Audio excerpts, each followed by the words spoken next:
You've tried everything. Therapy, self-help books, even distractions, but that one bad habit still controls your life. What if the solution isn't external, but spiritual? There's a hidden gem in the Quran, Surah Al-Mu'minun. Most people pass over it without realizing the deep healing it holds. This isn't superstition.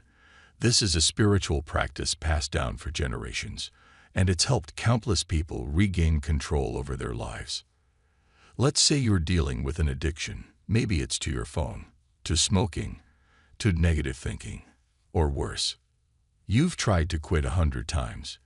You feel ashamed. You feel stuck. But what if every time you fought that urge, you had something powerful backing you up? Recitation, the Wazifa itself. Here's what you do. 1. Take a glass of clean water. 2.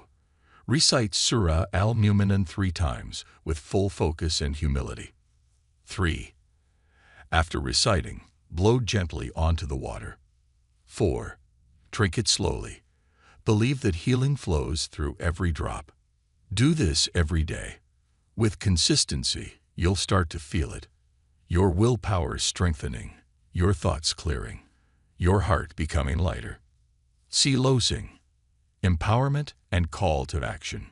This isn't just about breaking a habit. This is about reconnecting with your purpose, with your Creator, with the stronger version of yourself that's been waiting to break free. Drop a 100 if you read this far. This shows that you are the part of 0.01% who actually finished what they start. If you are serious about changing life, then make sure to join our movements by living us a follow.